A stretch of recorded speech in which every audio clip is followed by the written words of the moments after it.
Good evening, everybody. Welcome back to 22 Panels, where Alex Cormack, Killustrator, is returning for, I meant to look it up, like the sixth, seventh time, something Sure. like that, with at least, Or as my kids would say, 6, 7. Yeah. hey, 6, 7, 6, 7, yeah. I'm a high school teacher. I get it. I'm glad one of us does. I'm glad one Well, of us does. I think part of it is we're not supposed to get it.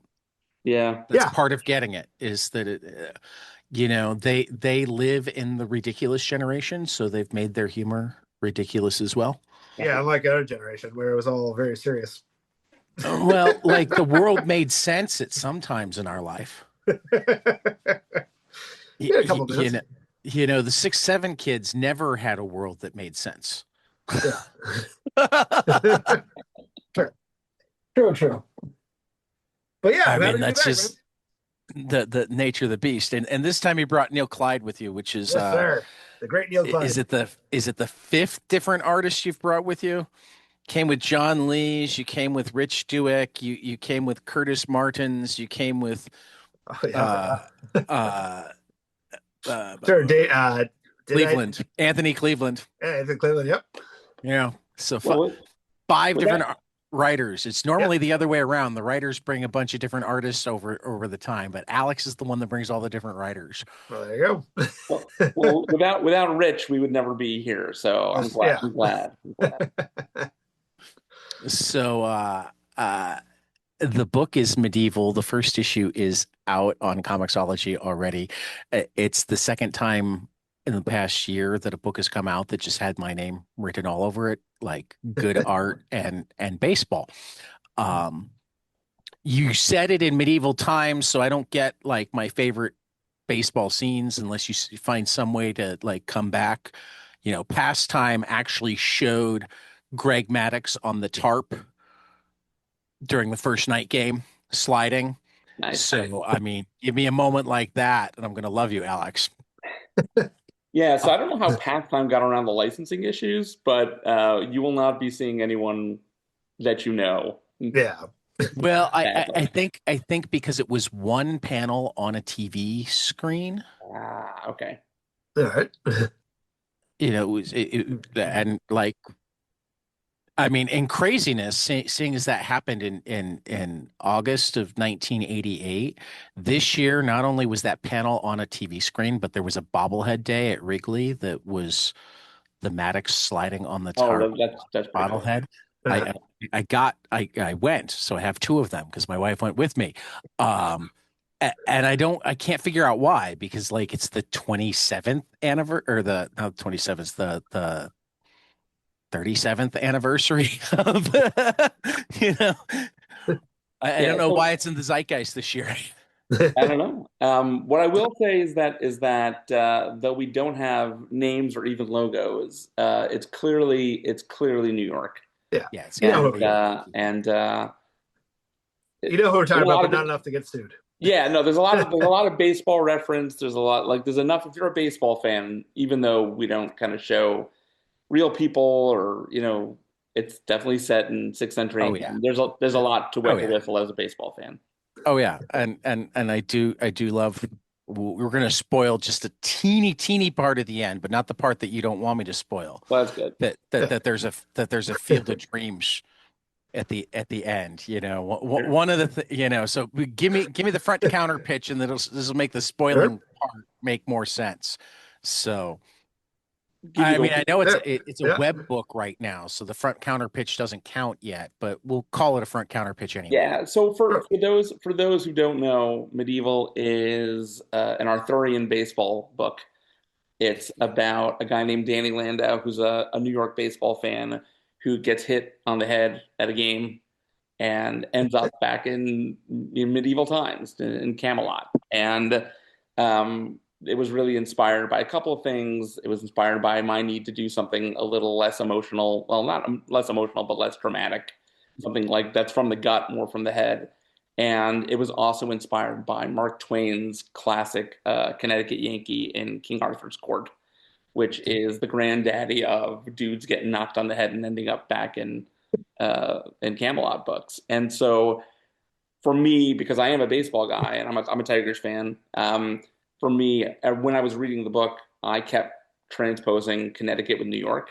So I kept, And when I saw when you said that, what did you say? I forget where I read that, but when I saw that, I'm like, yep, I read that book when I was 10 and did the same thing. yeah, yeah. If you're a baseball person, you're like Yankee means a certain thing to you as a baseball Right, person, right? And so for me, it was always like, how has no one done this before? right. And so the real kicker was when I did finally read the Twain book. His protagonist, Hank Morgan, is like a jack of all trades. He went back to Camelot and did everything he could do military tactics. He built a newspaper. He built irrigation. He was like this dude from Connecticut who really could do everything. And my response would be like, if some like mook from the Bronx ended up back in New York, like there are things that person could do. Like if I went back to Camelot, like I know how to use an iPhone. I don't know how to build an iPhone, right? What? Right. Yeah, I mean, come on. And so that was really what I wanted to show is this guy who basically like knows some stuff, but and can do some stuff, but basically it's just at sea, right? And it was about a guy who basically has a lot of things he loves in his life. He loves baseball, he loves construction, he loves his girlfriend, he loves New York, right? And what happens when he gets knocked on the head and ends up in England and loses it all? Like, who does he become? Well, And all that was he's got really, left is construction and baseball. yeah, and yep. And so that's basically what the comic's about. Unless he wants to build a boat and go No. found in New York. Right, right. Go back to New York. But I don't even think he'd be able to do that because he doesn't know how to build a Right. boat.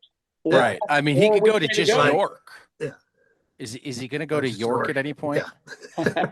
No, no York, no No. York. He's going to go to the bar. That's what he's I going to mean, do I feel like that's where he should build his field in York. in York. Yeah. Um, so he's stuck, but he makes the best of it. And yes, at one point he makes a field. And Yes. it's my field of dream moments, our field of dream moments. But there's a lot of like influence from things like that, The Natural. Like there's a lot of like baseball Yeah. influence, like movies, books, just influence as fans, right? Alex and I are both Yeah. fans, so you'll see a lot of that. And though I live in New Jersey, New York, New Jersey. I'm not a New York fan, but the great part about all of this for me is getting Alex, who is a Boston fan, to draw the book. Yeah. I did just a quick aside. I did see Patterson uh depicted in Nice Jewish Boys. Have you been out to the what's the name of the field? That they restored a Negro League field recently. Oh no, I haven't been. No. Okay. No, the last time I was out east, they were still it's actually right by the falls. Um they were in the process of restoring it, but I know they finished and I like want to go just to go to Yeah, the no, I've been to the ballpark. falls a couple times with my kids. We're talking about the Great Patterson Fall, right? Mhm. Um, and Hinchcliffe Stadium is oh, the name of it. Hinchcliffe Stadium. Okay, Yeah. no, They I they, have they not. I have restored not it and actually they're been they're keeping they're up on playing it that. again. Yeah. Yeah. That just like apparently Larry Doby played there at Oh, one that's point. cool. Hmm. Um well, because he was with the before he signed in the big leagues, he was with the Newark Eagles, which were a really good team at the end of the Negro Leagues. But I digress because I digress into baseball very easily. No, that's fine. I'm glad. We love This is baseball. this is actually how I mean as I knew that I was going to be reaching out because it was an Alex comic, but again I always reach out to Alex. I like an excuse to talk to Alex. Something about the bearded guy in a sweater that like There you looks go. like a professor, but then draws horrific things and has a different style for every book. Just works for me. There you go. You're welcome. That's part of that was part of his dating profile at one point, by the way. Yeah. I believe it. I believe it. Um, But I reached out initially because we just did our baseball roundtable, and when I read the press release, I went, "Oh, Neil's a guy that wants to be at the baseball roundtable. I can feel this." I do like. I've become more of a football guy lately, but Oh, no, no, I, no, no. I do love Head baseball injuries, though. head injuries. I worked in senior care. Oh, Yeah. But I do like me some baseball. Clearly, right. Um, so Alex, I guess I kind of knew you were a Red Sox fan. What was it like I don't think I've seen you draw baseball before. What was it Yeah, like to no. get the opportunity to, and Oh, did you have to bite your tongue as you drew the pinstripes? yeah, I wasn't. Yeah, so yeah, so yeah, because like you said, I grew up going to Fenway Park like as a kid all the time. Ever since like the '80s, I've seen Roger Clemens play, I've seen Wade Boggs play, I've seen Pedro, Nomar, David Yeah. Ortiz. Like I've been to a zillion games. It's been great. So the fact that asking me to do a Yankees book, yeah, first thing I had to do was get blessings for my family and all that, make sure it was all right. And which I was thinking like if they could have easily said Are no. there any outtakes where you just like in a warm up sketch had like David Ortiz in medieval times taking a bat to the Well, I mean, luckily, most of the Yankee stuff is just like right at the beginning That's of true. the first issue, and the rest of the time they're in like within medieval times, and so I had to draw a bunch of Yankees fans, and one thing that I actually regret not doing this was because in the beginning our guy Danny has to deal with a couple of Red Sox fans. And I meant to do this, and I don't know why I didn't, but I should have made it myself and my brother. And I've been kicking myself since that I didn't do Yeah. this. But Yeah. and I don't remember. There was I a don't reason know. why I I did. I think don't you know. should have made it. I mean, I'm a Red Sox fan too, so I think you Oh, should have there made you it a condition of the book that the offending the offending head injury come from a home run hit by a Red Sox. Yeah. Well, it was in the script, and I try not to delve away from scripts. No, you should have told them we're changing the script just a Yep. little bit. Yep. And well, in my head, it was a foul ball. I don't think it was a home run. yes, it's definitely a foul ball. Yeah, Sure. it's a No, foul ball. I know Foul it's a ball. foul They ball, lost that game. but that's how you should have changed it. Is that it should have been a Red Sox. I mean, you're at Yankee Stadium, so it can't be a walk off, but a go ahead Red Sox Sure. home run that also knocks the Which would guy have been right at the ninth, back to and yeah. Mhm. it'd have been it'd have been set in 2004, and game four that 2004 was a beautiful year. it My, was. my my favorite thing that Alex did though, or should I say didn't do, is that if you go and read the script and you read those first 2 to 3 pages, which are the only pages that are set like in modern Yeah. times, right? That are set, Right. and we don't ever say it because of the licensing issues, but it's set obviously at Yankee Stadium. And so I actually did like a ton of like Yankee fan research, right? Like it's set in the bleachers, right? It's like it's so I gave Alex like you should put this guy in and you should put this thing happening. And there's a ton of like details in the first like 2 pages of the script, and Alex did none of it. Oh, yeah. He was like, no, we're good. Here's what we're gonna do. I hate to say it. I remember now you mentioned it, I'm like, I remember reading that, thinking, oh yeah, I'll make sure to do that. And then when I got the drawing, I'm like, okay, they're in the stands. I'll just draw a bunch of people in the stands. Like, Pretty much. And I was like, oh, all right, I get he it. seemed happy, so I was like, oh, let's keep going. Yeah, no, it was fine. It was fine. Hey, but you forgot to put your brother in too. So I mean, Yeah, so it I was forgot a lot equal of things. That's opportunity all for getter. Right. And the great thing about Alex, our artist, is so expressive that there are, I think, definitely in issue one there or and even beyond, because we're already working on issue 5 right now. I can't wait to see more. There Oh, are yeah. Hint, hint. there are definitely moments where you're using real people like as background characters, right? Because I think I even pointed out in issue 1 there's this whole scene, the big fight that happens in the tavern, right? Oh yeah. There's a character, and I'm like, that's totally Jason Matsoukas, right? And you never really told me yes or no, but I'm like, look at the art. It's I know. him. No comment. I mean, there's a long history of this in comics. I mean, whether it's Superman versus Muhammad Ali or um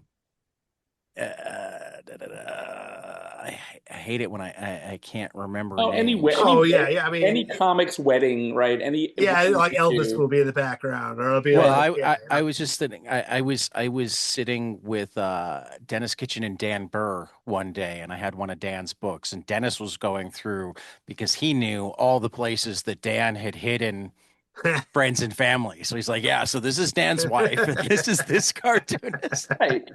Right.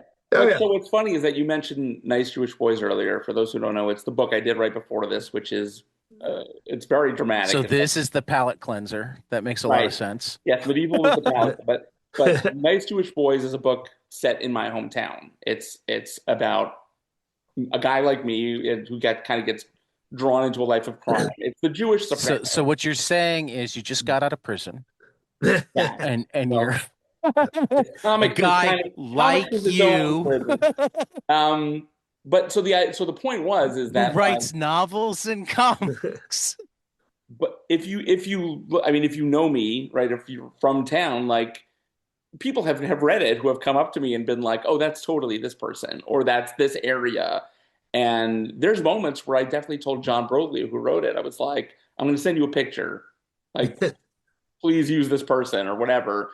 But then John came here and did a bunch of photo reference. I mean, I live in Teaneck, New Jersey, which is about Right. 20 minutes from the city, not even. And so we did a ton of research just around the area, you know, photo reference, what have you. But a lot of it is definitely based on like an amalgam of people I know. Right. And so you will find, like, we'll find, like, my, you know, friends and family have looked at it and been like, oh, is that this person? And I'm like, I don't want to say. But with medieval, I don't think Alex, I don't think I gave you a ton of like, oh, it's here's you know, use this person. Right, yeah. You didn't go into the family genealogy and find the pictures from Arthurian times. Yes, I well Yeah, went way, my way back. genealogy doesn't quite branch that way. Oh, Yeah, I like to pretend, yeah, I was up there with the knights, but I'm sure we were probably scrubbing the floor somewhere. I don't know that there were many Jews in Camelot, so I think do you know this or are you just guessing? I'm guessing. I'm guessing there may have been. I don't know. I mean, have they even agreed on when Camelot was? 6th century. Yeah, Come on. I think my people were a little bit further Mediterranean-ish. If it was sixth century, then like all of the art is wrong How dare you? because all of that armor is later than sixth century. Yeah, I mean I'll speak for you on this, Alex. So we talked about like it was a palate cleanser for me, and one of the things that I said when I because like I've done books, I've spent a long time doing like digging into research and sending photo reference and really, really, really like making sure that it is you know it's right. And the one thing I allowed myself from a writing perspective, and I don't think Alex did this, I think you did a little bit of this, was I said to myself, no research. I am not going to go into this and research anything. It's going to be here's what I know, like anecdotally about the Arthurian cycle, like from movies, from books I've read, from like pop culture, whatever. And that's what's going to inform the narrative for me. And so I didn't go in saying like, "Hey, Alex, like here's a suit of armor from 6th century that you should." Like I basically, I think there's a note in the front of the first issue that tells Alex, "Do whatever the fuck you want, man." Well, and that Like, was actually kind of my point. I mean, yeah, I tend to be I haven't been deep into Arthurian stuff for a while, but like it I think it was a surprise when people or to many of the people who'd written anything Arthurian when they finally started doing research and they went, "Oh, well, we think there was a King Arthur, but it was like 600 to 800 years before most of the stuff that people have written about Arthur." Well, Yeah, That's a few and I'm hundred sure, years. And the and rest Much of it's French, right? hogwash. yeah, and I'm sure there are people who Yeah. will pick up this book who are Right. like, and like I think there's, by the way, somebody following on us on Instagram who's like an Arthurian scholar who has like Oh yeah. been loving the book, and I'm Oh like, great. please don't read the book, please do. No. But again, Arthurian scholars tend to be the tend to be more literary scholars and less historical scholars. The Right. historical, I mean, it's kind of like the um, print the legend. You know, Sure. Yeah. you Yeah. know, between the legend and the truth, print the legend. And so I think if you come into medieval with that like print the Right. legend attitude, I think you'll enjoy it, right? You won't Yeah. get hung up Well, on. I think it's what most people think of when they think of medieval. They don't think of dark.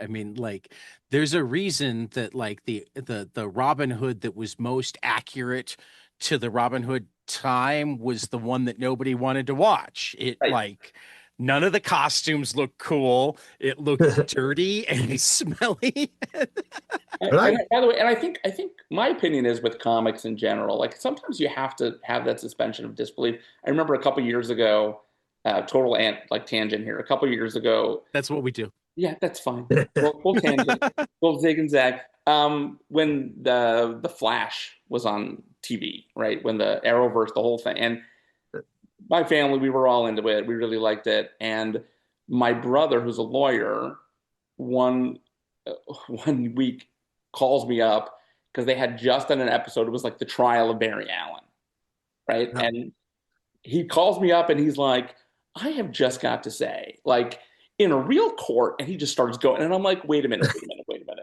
You're getting caught up in all of this, like, is it real? But like a guy who can run at the speed of sound, you're okay with that. Yeah, that's cool. That's cool. That part is fine. Well, I mean, could it possibly be worse than the courtroom scene in the Ben Affleck Daredevil, where it's supposed to be criminal court and yet Affleck is acting as like prosecutor in favor of the victim something? I mean, that just was not a good movie, is what it is. At least The Flash was a good show for what it was, but like, I just love the fact that like he got caught up in like, oh, this, the lawyer would do X, Y, Z, and I'm like, sure. And then the I guy mean, runs out of court and like right. saves the world. That's okay. I mean, Yeah. particularly when it's what you do, it's hard. Like, I have trouble watching baseball movies if the baseball is wrong. I get that. Sure. And I'll tell you why. So he's a lawyer, and like he's willing to suspend his disbelief for Flash, but he doesn't believe that the lawyers would act differently just because there was a guy that could run at the speed of sound in the world. Right. So I'm a little bit of a hypocrite because more closer to home, actually recently, is my wife and daughter just did a rewatch of the show The OC. Okay. And so in the OC, there's a whole comic book subplot. Like one of the characters writes a comic book. And like I happened to watch an episode with them where they did a launch party. And because the launch party went bad, the whole comic it was like, oh, that's it, we're ruined. And I'm like, yeah, I don't think that's just like real life. And then You're sitting there going, wait a minute, launch party? Yeah, launch party. Right. Like, and then it mattered? I mean, launch party's like a vanity thing in comics, but like the public doesn't know about them. And then like 2 episodes later, I guess they sold the comic to George Lucas and had dinner with George Lucas to talk about. And I'm like, yeah, this is exactly how like a one-person indie comic book. This is exactly how it works. And so I am a little bit of a hypocrite, I guess. No, I'm just like my annoying autistic superpower is I put everything into perspective for people, whether they want it or not. Fair enough. Good. It's a good outlook. I mean, it does get me in trouble sometimes. Sometimes people don't like to hear that. No. But look at it from their perspective. So yeah, I hate it when I stop laughing and go, oh, I should have another question, and I don't. So it's all good. I'm certain I'll come up with one eventually. Alex and I can just sit here talking about the medieval brass knuckles we're gonna make. That's right. Tell me about these brass knuckles, and are they for the comic or are they for the No, they're for side me. hustle They're you? for Yeah, us. this Like, is Oh, have so they're for the side hustle you have. I mean, because I'm the aware side because I hustle of read brass Nice knuckles. Jewish Boys that you also walk on the other side of the line sometimes. Now that you're out of prison, you got to go back to what? Shaking down the delis in town, I mean, I got to pay for. offering protection. I'm gonna have to pay for bar mitzvah in 2 years. This So is what yeah, I'm There you saying. go. we don't talk about it much, but yeah, I'm gonna need it. So no, I was just we don't have like I don't have like a lot of merch for any of my comics. I don't really like print shirts or hats or whatever. And I saw a buddy of mine for his book had done a hat, so I was looking at like, oh, I should like print a custom hat with the medieval logo on it. And then I'm like, I will never wear it. I literally wear the same like Tigers or Lions hat every That's day. yeah. I'm never going to switch it up. And so I was like, a shirt, maybe whatever. And then I'm like, I really want something that epitomizes the book. And I have Alex knows, and we've talked about it before, but I went to Kentucky in the spring and I went to the Louisville Slugger Museum and actually made myself like a custom medieval bat. That's Nice. Yeah. basically, it just says the boss, which is the name of his bat in issue one. Right. Yep. And then I was like, I kind of want to put the logo on like a pair of brass knuckles. And I don't know why. I just think it like totally sums up the book. It fits them up. Well, you know what they there's I geez, which issue is that? Like number 4, number 3, where someone is getting hit punched in the mouth, and we have the logo right there. It's kind of like the Yeah, I think intro, we did. I think that's what it was. I think we did yeah. put like there's like a Brett like Right, a yeah, fist yeah. that has the logo on it. And that We'll make some phone calls. We'll figure this out. yeah. I Well, mean, I would love to sell I, them. I would love to be able to figure out how to like I, actually I, like mass like market like these. like I googled custom brass knuckles and 3 companies come up immediately. Oh yeah. Oh, there you Yeah. go. So I mean, Yeah, if you $100 find a I'll partner, probably get it done next week. Yeah. look at this. Look at this. Well, that's the there is a Hello Kitty with an AK-47 brass knuckles available from the Brass Knuckles Company. So I'm let's sure not use I am them. sure that's 100% official and licensed by the Hello Kitty. Oh, 100%. Yeah. It was I right am after they willing made to the bet Macy's no. Thanksgiving Day Parade float. There. Yeah. That was call number 2 that day. Yeah. But yeah. So I mean, the options are there. The options are there. One day, Alex and I will be signing at a convention with him. Yeah. After we have dinner with George Lucas, Yeah. Oh, I'm certain that these are also licensed. There's a Punisher skull brass knuckles, of course, right? Yeah. of course. Well, they're probably police issue. Oh wait, did I say that out loud? You said it out loud.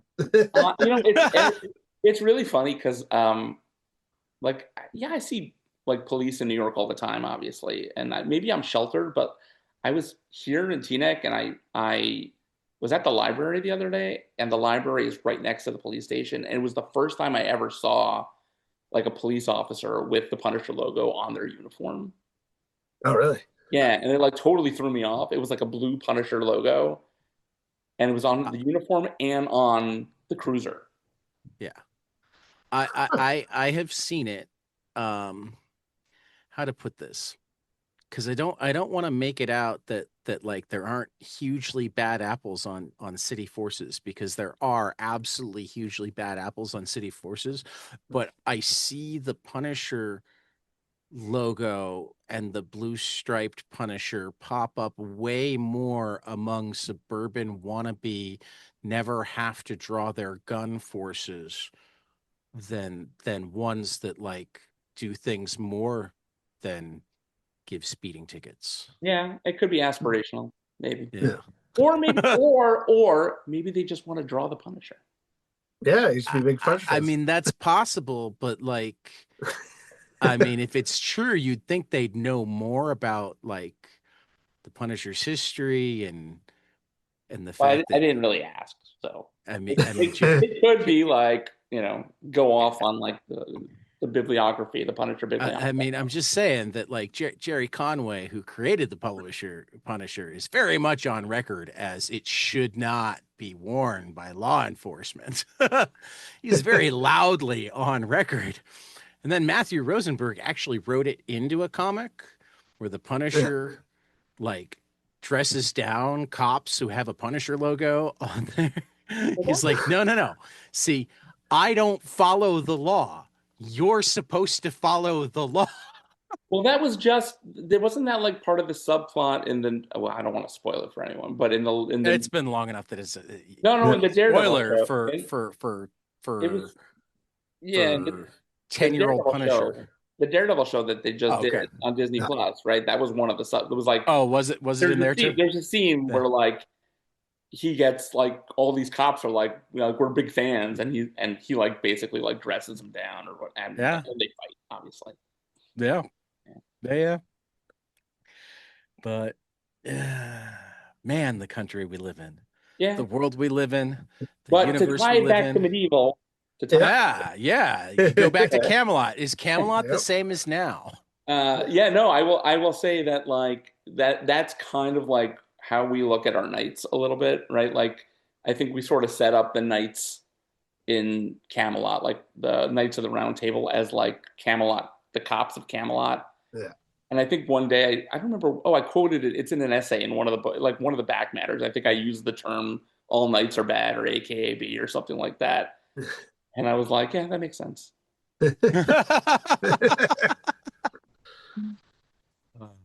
Yeah, I mean, and like you have the added that the knights are also like the oligarchs in that time. So I mean, they've got the double whammy going for them. Yeah. And so that's kind of like I mean, like that's the key conflict of the book, right? I mean, there's more than that. There's a little bit of a relationship stuff going on and what have you. Yeah. But the key issue is that you've got this guy who's like an independent and who really doesn't cotton to authority and is kind of an asshole and drinks a lot and fights a lot. And then you've got these cops or knights or whatever you want to call them, right? Like Who coming are also down, Yeah. assholes who ask drink a for, lot and fight a lot and but who are Oh. like using the position of authority to come in right. and basically like do whatever they want, right? So like you see that a lot in a lot of these like period pieces, right? Like Braveheart is obviously one of the more famous ones of Right. those, right? Like where you have a feudalist society or or knights or what have you who kind of take advantage of their position over peasantry, right? And Well, I so mean, that's Yeah. what sets off. That's what really sets things off, right? Yeah. Yeah. There's a difference there's a between being a knucklehead and goofing around and having fun and drinking and just being just kind of a jerk, opposed to people who are abusing people and you should be looking out for them and just taking advantage of that and attacking people just because you can. That's kind of a big turning point, especially in for issue one, seeing these knights and just seeing what kind of people that are coming around, and our guy Danny just having to basically just say like, "Hey, this is not all right," and dealing it with it in his own way. And I think that's what's. I mean, one of the cool things about the book is that so when you think about like the Twain book, right? Hank Morgan, the protagonist in that book, is bringing in all these like modern ideas, right? He's bringing in the newspaper, and he's bringing in soap, and he's bringing Yep. in elections, and like everything that you kind of feel like it's like, oh, okay, Twain is trying to show like how innovation can change this society. But with medieval, it was a little bit more subtle because at the time the peasantry wouldn't fight back, right? You wouldn't have like some random innkeeper pushing back on Camelot or the knights or a monarchy and basically saying like, no, you can't take advantage of us. They would just kind of roll over. And so Yeah. you've got Danny who's bringing that sensibility, who's saying I like mean, yeah, he jokes around at one point about like democracy and things like that, but like he's basically saying like, no, like this is something you need to learn. Like I'll show you how Yeah. to do it. I'll show you how to play baseball. I'll show you how to use a toilet, but I'll also show you how to fight back, Yeah. right? yeah, there was a fascinating book that came out 4 years ago called The Dawn of Everything: A New History of Humanity, where an archaeologist and an anthropologist worked together and really dug into taking the traditional history, the Eurocentric history of society and whatnot, and questioning whether or not things that were discarded from other parts of the world had been more influential than they were, and comparing the anthropological record to the actual archaeological record. Lots of details, but one of the things that they brought up was, as much as we credit the Enlightenment with the whole idea of liberty and equality and whatnot, none of that comes until after first contact has been made with the Native Americans, where they're actually doing that. And then there are quote unquote fictitious conversations with those Native Americans that are used to demonstrate this different way of life that you could have. And they're wondering if they're actually fictitious, or if they downplayed the Native Americans, in part because they sit back and go, there's no concept anywhere near liberty before this.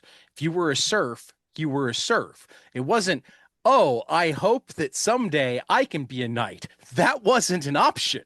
That was nowhere near an option. Right. It was, I don't want to have my head cut off by a knight because I looked at him wrong, because they're allowed to do that. Yeah. Right. So like, I guess where I'm going is just that there's so much room to play with the But that's like a very vastly different concepts of reality that somebody today would have versus. Okay, and in some parts of the world that still rings true, right? Like Oh, in some, absolutely. Oh, sure. yeah, there's like, go to North Korea, right? Like you can't fight back against the North Korean government, right? But here in America, we can go out and protest on the streets, Right. you know, With the difference Sure. between now and then being that there's a decent chance that people in North Korea have heard about America where they protest on the streets. right? One would hope. Yeah. I mean, obviously there's repression. I mean, the first sign of an autocratic government is when they start trying to control the information. Oh, yeah. Um, but Right, and yeah, there's an aspect to that. I mean, part of Danny's role is to be that mode of communication, to basically right. come and be like, it's okay for you to Oh do yeah, this, yeah, and yeah. then be the guy that basically is like, tell a friend to tell a friend, right?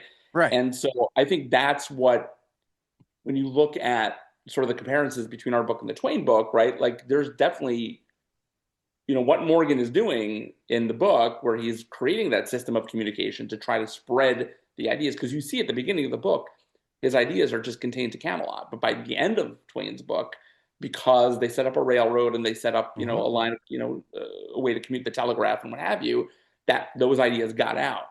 And look, Alex, and I only put out one issue so far. There are 5 coming, and the hope is to do a whole lot more at some point. But like Right. that may well happen in Danny's world, right? Now, here's my biggest question, just because I want all baseball comics to go on forever. Um, is it set up as a closed 5-issue book, or So, is there room? No, so Alex, go ahead. Sorry, I don't mean to step on no, you. no, no, no. Yeah, go ahead. It's if I'll say if it stops right here, it's a satisfying ending. But if it keeps going, it could be great. And but no, if with any luck, we'll make 1,000 of these. It'll be The it'll, sad, the yeah, sad fact, yeah, the sad fact of comics these days, or at least for an indie comic, right, is you don't get like that Oh 60 issue no. vertical right. run, right? Well, Nobody's going to give you, unless yeah, you're working for Recca. yeah. So the idea is basically, it's almost like the Star Wars idea, right? Like Star Wars could have been done after the end of Star Wars, Yeah, yeah. A New Hope, right? Actually, if you've read Splinter of the Mind's Eye, that was from the screenplay that Lucas wrote, because Lucas retained sequel rights in case they weren't willing to make another one. And he wrote a screenplay to wrap it up on a super low budget. Yeah, And then when he got to do something else, he let somebody turn it into a novel. Alan Dean Yep. Foster baby. And so, Yeah. no, and so like I tend to now, when I pitch something have to pitch it in a way that it's like, look, if we just get 5 issues, here's what we're going to do. It's going to have Oh, an absolutely. actual. I mean, my question more specifically is like, if you bring him home, it's mostly over. I mean, you can concoct a way to send him back, but like you can decide, yes, getting more than 5 issues is out of your hands, but you can decide that it's going to be 5 issues and wrap it up in a way that it doesn't make sense to continue. So my question is your satisfying ending open enough that we might get more? I guess the question is, you'll have do you to want us to buy them spoil? all Do in you want there. us to spoil the comic? Like, No, no. Yep. Nope. Okay. You just gotta read them. Mum's the word. Read them up till number 5, and then we'll talk then. I think. I mean, again, you're working on 5 already, so I just Yep. expect the PDFs in my inbox soon. I think by the fact that Alex and I are talking, saying we'd like to write more of these, I think you kind of know that there's the opportunity for more, right? Or is there? So I know. I was just being my autistic direct self. You guys were being your good PR guys, like obfuscating. And so what I'll say is this. We would like to do more. We love the character. We love the world. I've got stories. We've got stories to tell. It really depends on all of you out there, everyone who's buying and reading, right? If you tell a friend to tell a friend, and people embrace medieval and really enjoy. I am telling many friends to tell many friends, and I already brought it up on the baseball roundtable. That's excellent. We love to hear that. All right. Then I told multiple publishers about it. Nice. On the baseball roundtable. We love that. I don't know if it's really a Fantagraphics type of book, but Eric knows about it. I like Eric. It is not a Fanta book. We do love you, Eric, but I don't know if it's in the wheelhouse. I mean, really, what kind of rules are there to Fanta books? I just think this is a little bit more commercial for, like, I don't know. Oh, maybe now you don't want him to make money. It's this type. I think it's the story type. I don't know. I know. Look, if Eric emails me tomorrow and is like, "Screw you, Neil," we would publish this in a heartbeat. Then we can have a conversation. But my opinion is, it's way more likely to be Mad Cave or Dark Horse. I agree with you. And the look on your face tells me that conversations have already occurred.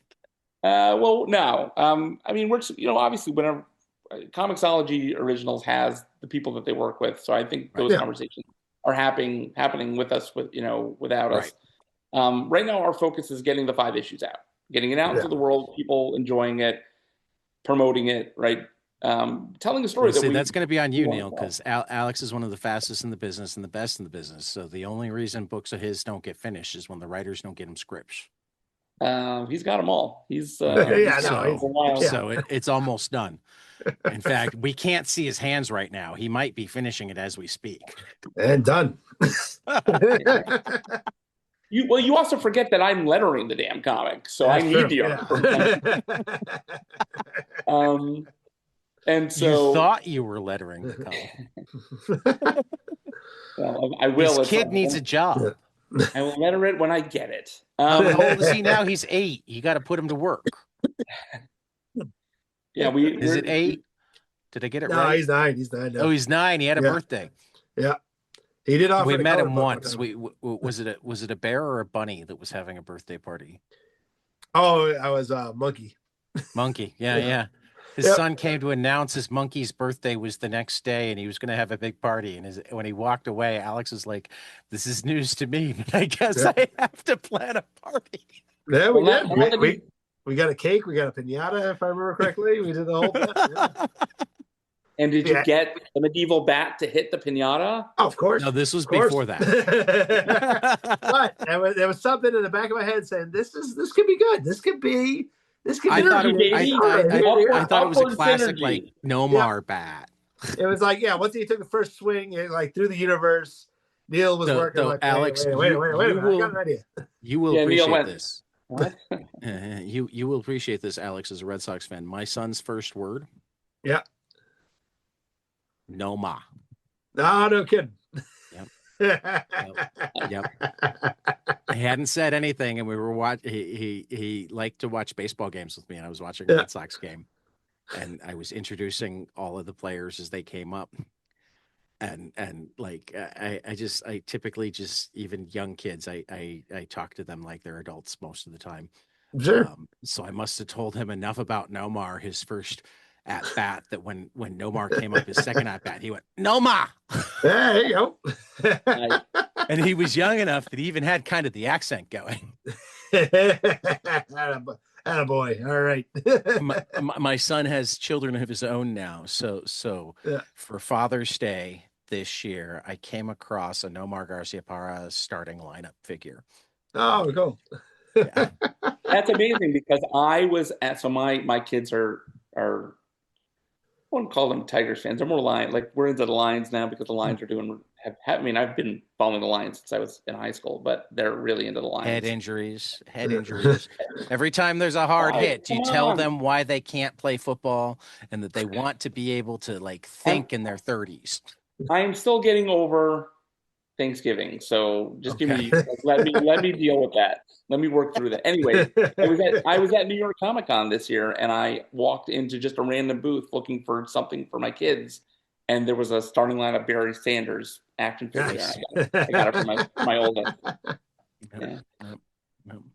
It's always fun to find the old star. I think I found the Nomar at a comic shop too. Like, Nice. I love that the old starting lineup wind up in comic shops all over the place. Yeah, because most comics fans aren't walking in and buying starting lineup. Actually, yeah.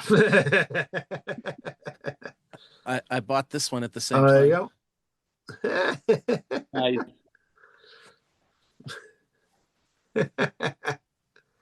My Pedro. Excellent. There you go. Yeah. Oh yeah. And actually a surprising number, because in smaller town America, the comic shops and the sports card shops are the same shops.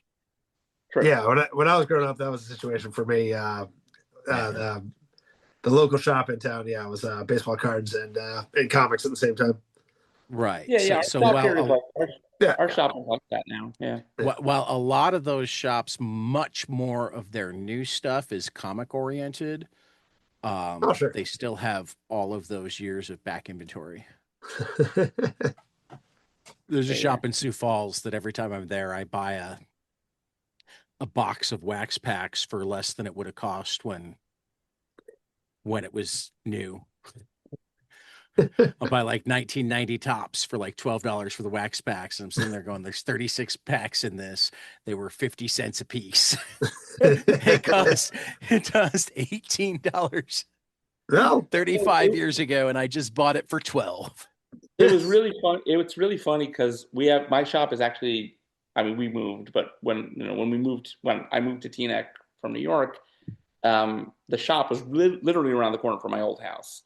I mean, it's not that much fun now. Which shop? So, it's called A&S Comics. I've heard of it. I didn't manage to hit it when I was. I Well, have a friend who lives in New Jersey, so it wound up being home base on what I called the 22 panels ill-advised comic shop tour a couple of years ago. My wife and I had different spring breaks, so I took my spring break and went from Chicago to Valpo to Columbus to Charlotte to Annapolis, DC, stopped in New Jersey. And the 3 days I was in New Jersey, we did a day into Brooklyn and Staten Island. We did a day where we did a loop through, it was like almost a 400-mile loop through New Jersey and Pennsylvania, up to Scranton, down through Philadelphia and back. And then the last day I went into Manhattan. And then I came back via Albany, Syracuse, Rochester, Buffalo, Cleveland.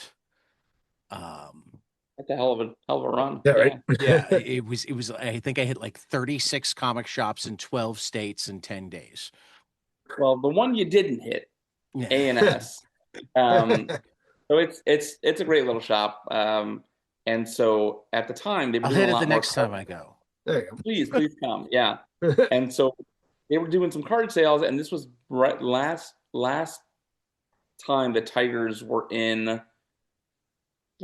like vying for the World Series. They were like close and close. My son was a lot younger, and we watched the Tigers Yankees, and so I Okay. wanted to sit with him and like watch a game. He was much younger, and so we both got dressed up in Tigers gear, and I was like, I'm gonna go to the card shop and buy some old Topps cards if they have. And I wanted to go get like the 1985 ones, like where I kind of grew up right after they won their last series, and Right. they had all these like cellophane packs, like big old cellophane packs for nothing. And I Yeah. bought them all up, and it was great because we went through them together while we were watching the game. And he found, by the way, the old like Topps gum, Oh Yeah. which was no. amazing. Yeah. Um, Did he which at chew the it? time was like it was like 30 years. He's like, "Can I eat it?" I'm like, I like 30 years ago it was tough. So Yeah. Yeah. um, That doesn't always stop me. Yeah. right. Proving Well, that I, Topps gum is like Twinkies. It has like a half-life of a million years. Well, yes. Well, I didn't want to like end up at good the chance. dentist for some reason, like having broken a tooth. But it was really cool to get like all those like big old like wax pack. And I was, by the way, I think working for Topps at the time, and I couldn't Okay. even get like at the office like packs for him. So Yeah. That's crazy. Actually, there was a great series of articles recently. Um, Trying to remember exactly where they were. I know Tiffany Babb wrote about them at the Fan Files. Tiffany Babb, our resident comic journalist, who also has a baseball blog, which is just we're going to be on amazing. it this week. We're actually Are you? chatting with somebody later this Oh, week. fantastic.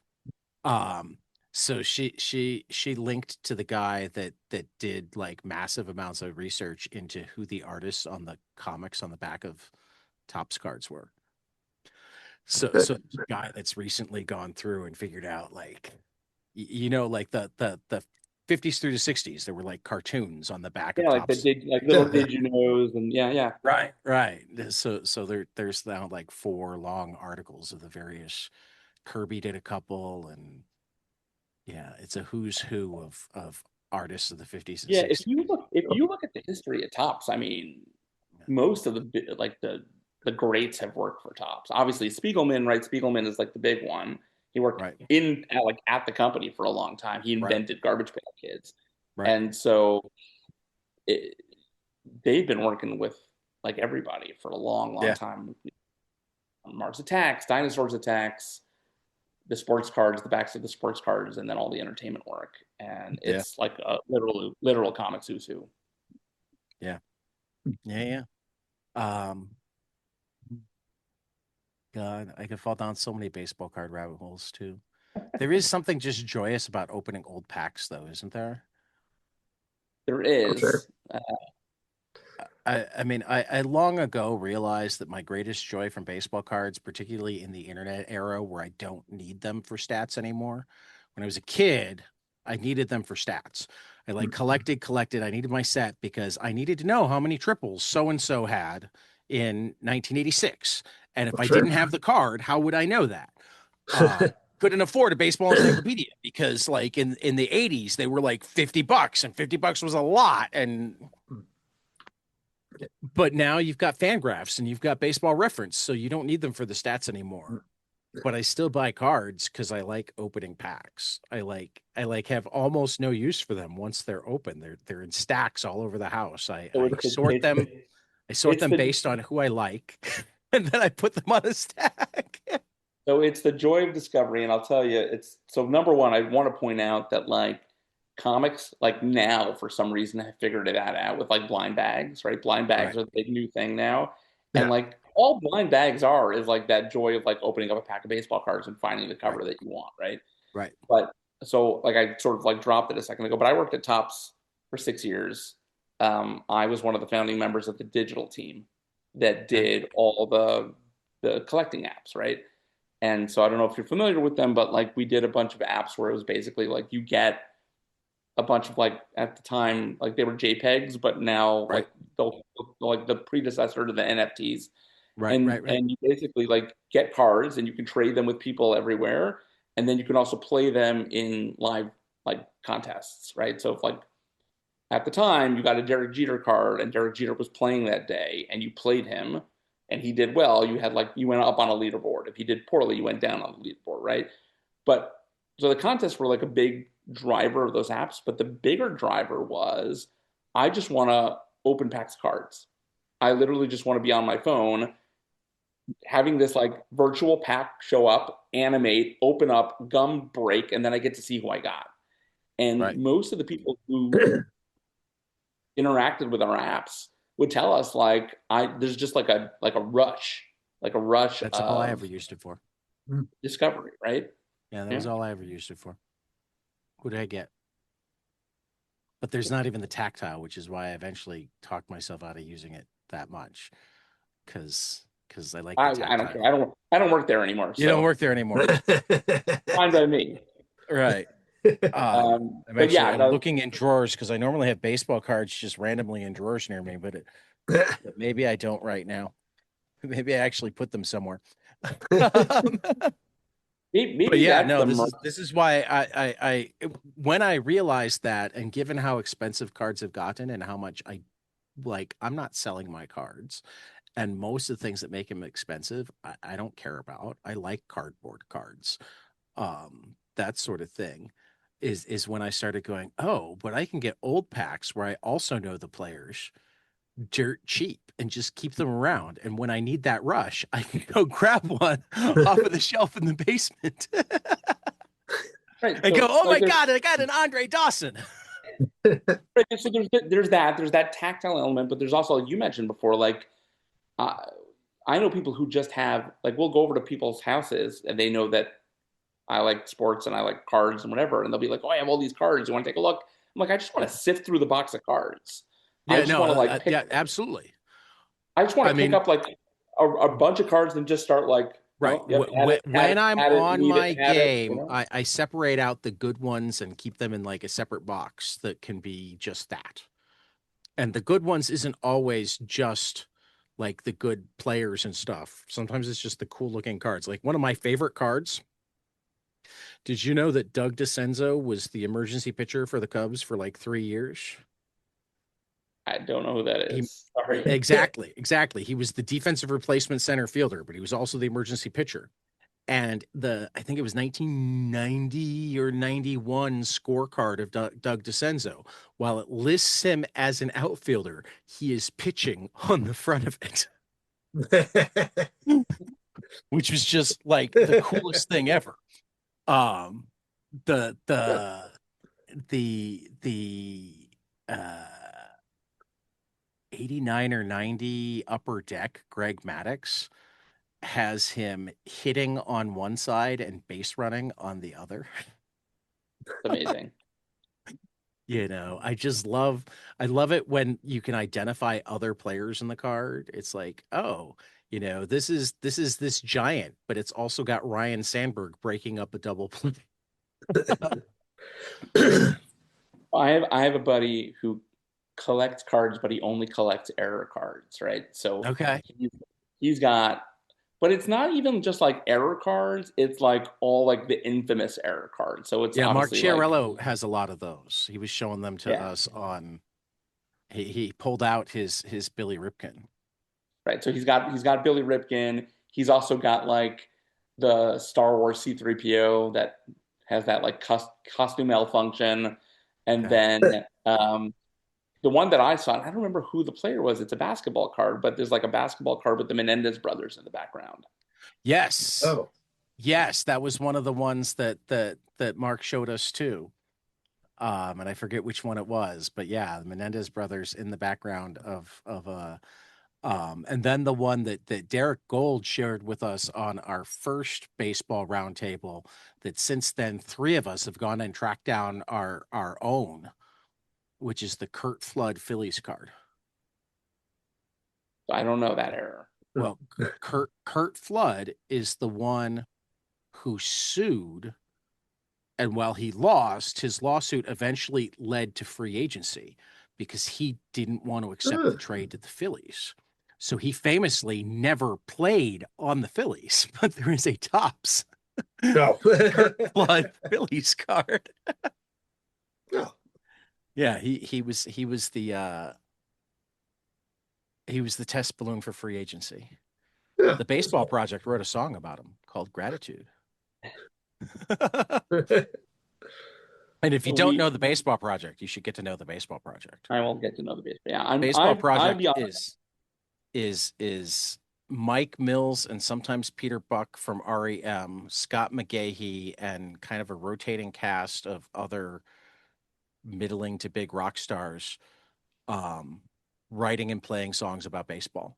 There's a song about Harvey Haddix. There's a song about Ichiro. Well, There actually, Alex, did you know that when Ted Williams was taking batting practice, with every swing, he'd say, "I'm Ted fucking Williams"?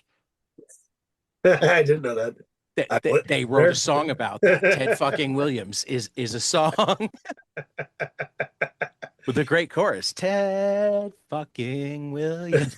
that's a song I need to. Yeah, Alex, you got to find that song. Yeah, we gotta dig this thing up. Right, right. I think it was Pascual Perez. His first start with the Braves got lost on the way to the ballpark and was driving in circles on the interstate around. They wrote a song about that. They wrote a song about Jack McDowell when he flipped off the Yankee fans Yeah. the night after hanging out with Eddie Vedder at Saturday Night Live. Yeah, the Baseball Project. I totally. It's just Sounds good.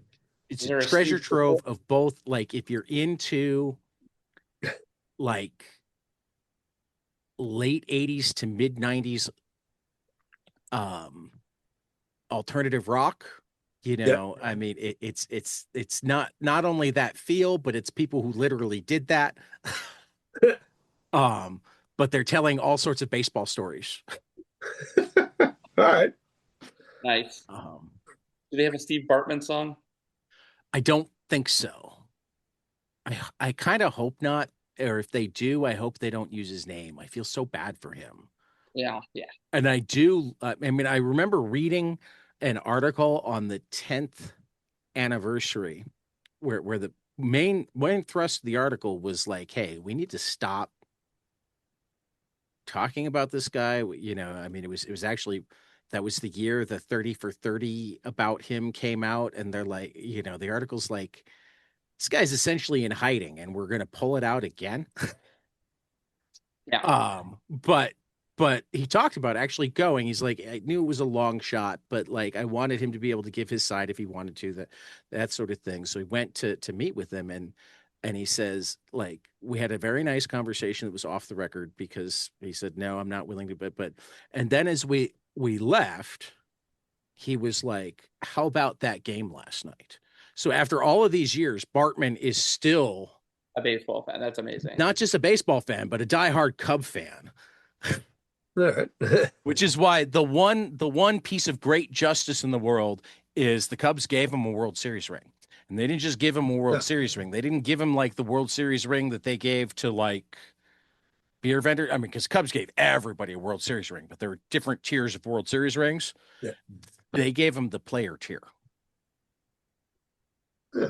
I don't know. I They don't know gave why. him like the $2.5 million World Series ring. It's kind of like somebody like tracking down Ditko years later and him being like, "Hey, did you read last month's Spider-Man? Awesome. Yeah. What will Peter do next?" Right.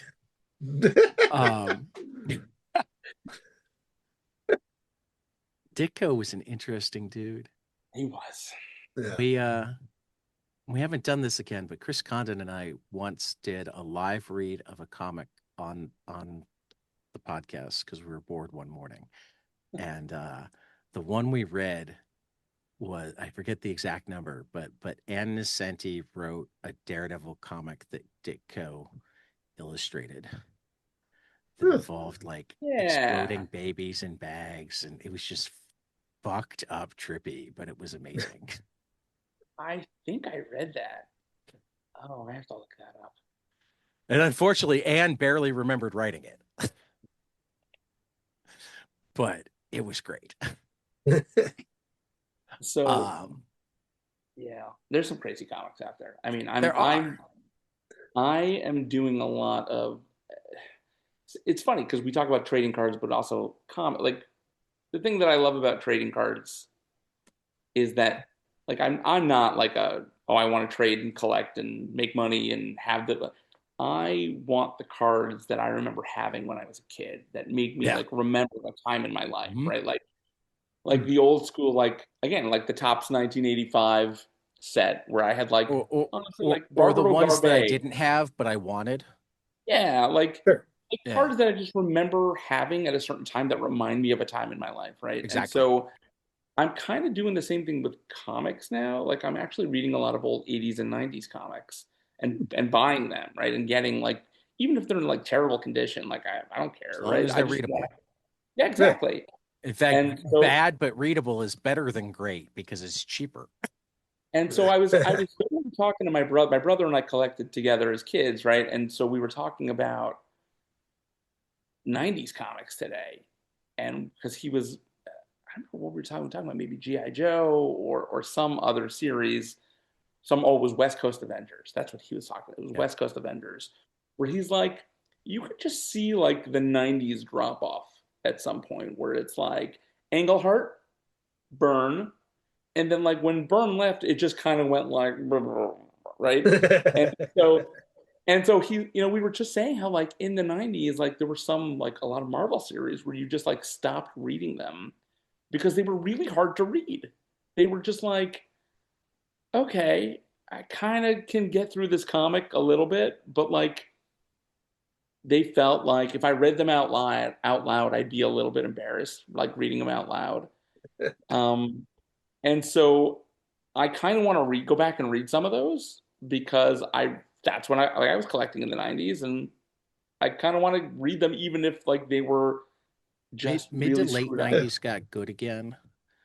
Um, I mean, I wonder how much of it had to do with image because I think it was a little bit of image. I think it was just a lot of financial issues going. Look, oh, Marvel went, absolutely.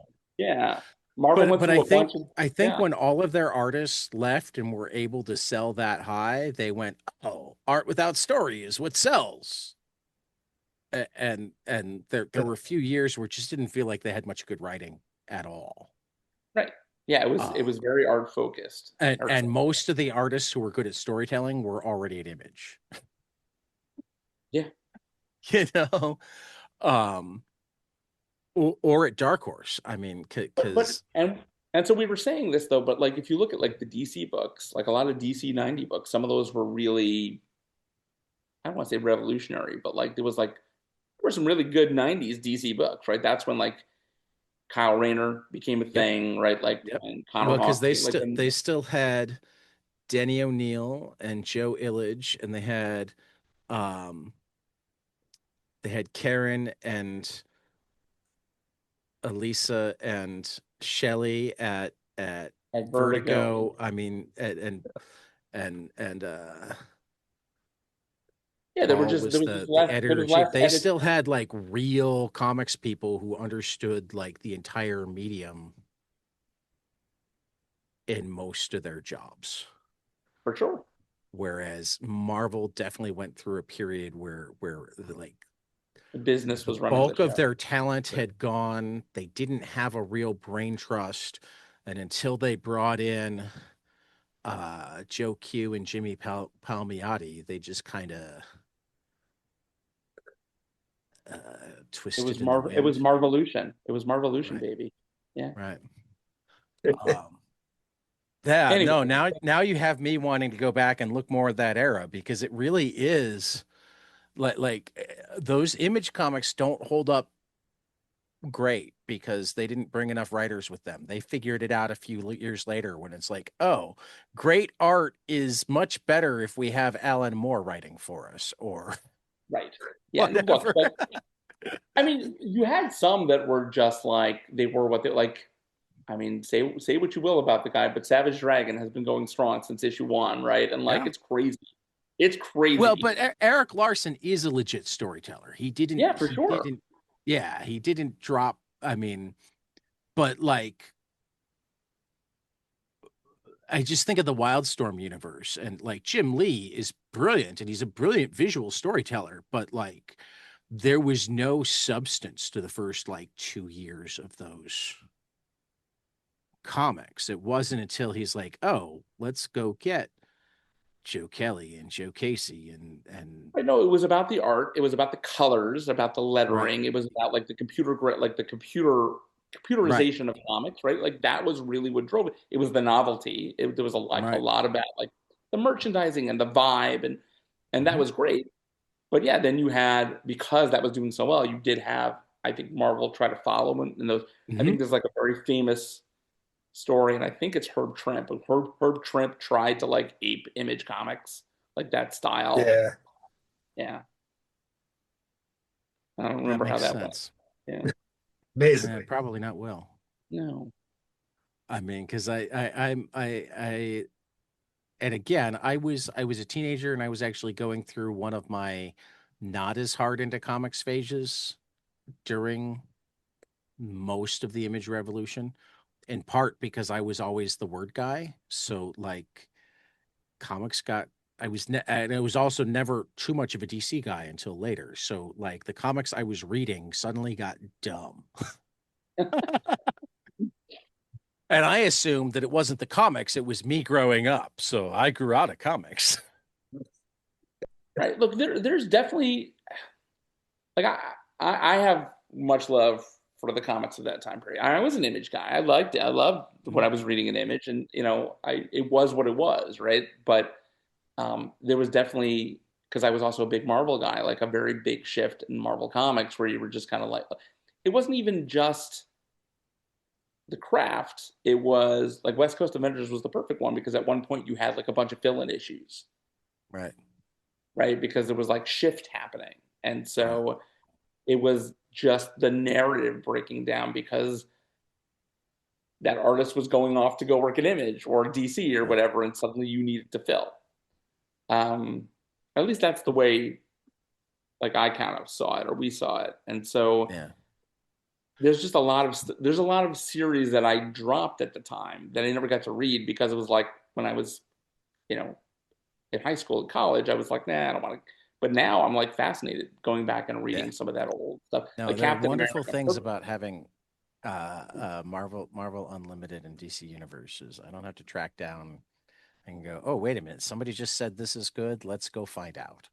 Yeah, well, I mean, I have those, but I also have my library has been a great Yeah, that asset. too. Like, I get a bunch of showcases or a bunch of Marvel epics, and I'll just read like volumes of Captain America from the '90s, right? Or Well, particularly because they finally Avengers. got into those eras. Like Yeah.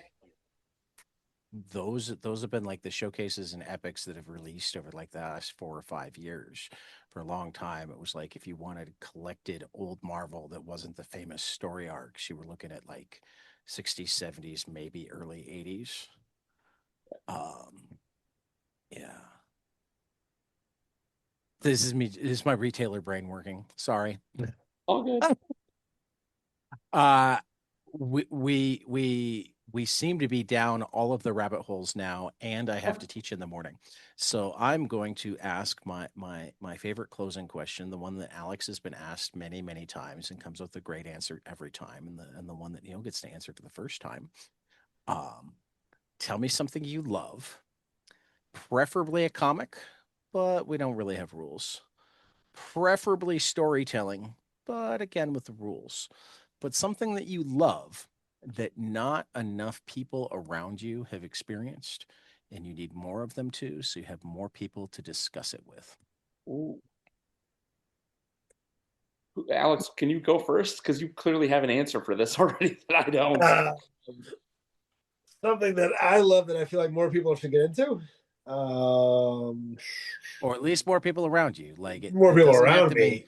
because I mean, what I'm saying is like Nate Powell cheated and said Hickman's X-Men because he doesn't really run in a Wednesday comic crowd I will anymore. say And he got into Hickman's X-Men and he's like, I need more people who know about this. Wait, does it have to be something that's out now or like an No, old? Oh, okay. it no. can be anything, right? There Yeah. are I mean, Paul Pope just gave me a Milo Manara book that had been out of print for 30 years, but Fantagraphics happens to be putting out this week, which Paul didn't know until I texted him after the fact. All right. I'll say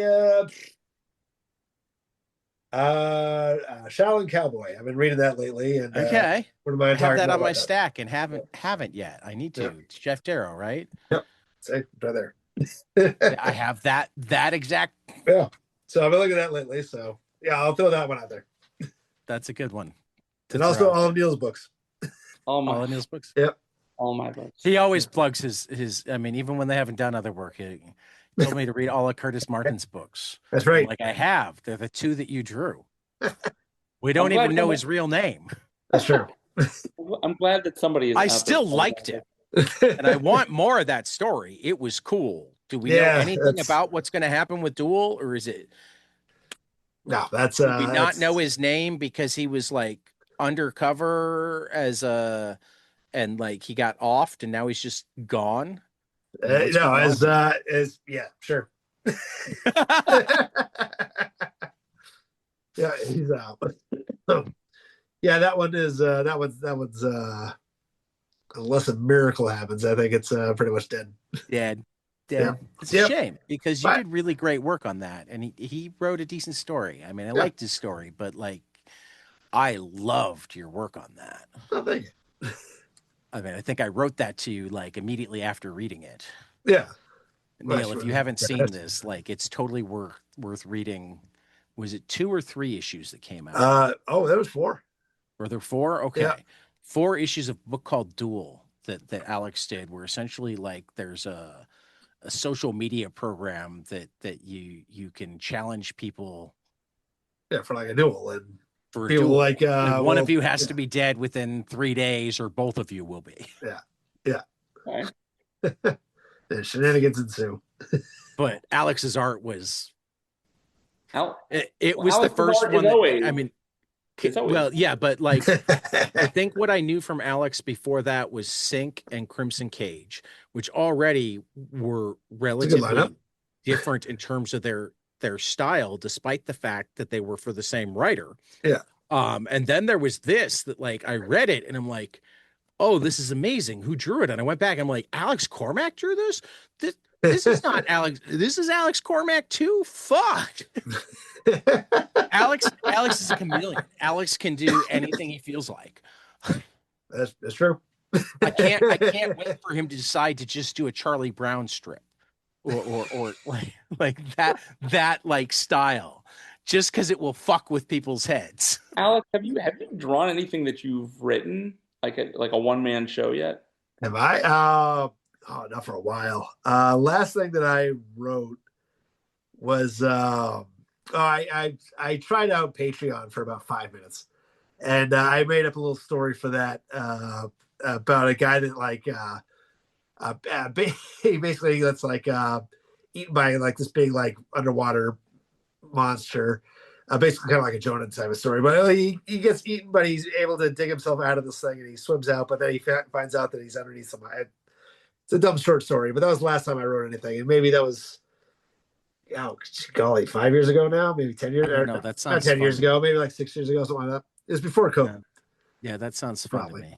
Yeah, but no, but I mean, luckily for me, I've been doing, I've been working, so I haven't really had time to cook up anything. So, but I mean, Alex, you're also like, I don't think I've said this to you, but I know I've said it. You blow my mind because you work with more different people and more consistently than any artist I know who doesn't work with the big two. Yeah, thank you. And frankly, more consistently and with more people than most people who work for the big two. But the fact that you've networked at this level and do this many different books at this many different publishers at this level and haven't done it through meeting some guy that you worked on Spider-Man with makes you an incredibly unique story in and of yourself. Well, thank you. So it's all because I'll give credit to Rich. Because that's how this all got started. That Neil and Rich were buddies, and Neil was like, all right, yeah, give me his email or however it worked out. Yeah, well, I mean, I saw your work both because of Drive Like Hell, which you did with Rich, Yeah. and So Devil Wears Case yeah, with Dave. With Hi, the boss. pose, right? And it was definitely like, yeah, this is definitely the art I want on this book. So, and I will happily work with you on other stuff. Just, Beauty. All right. get people to Yeah, pay I us don't, for I, it. I don't think anybody's ever gone, I'm never working with that Killustrator again.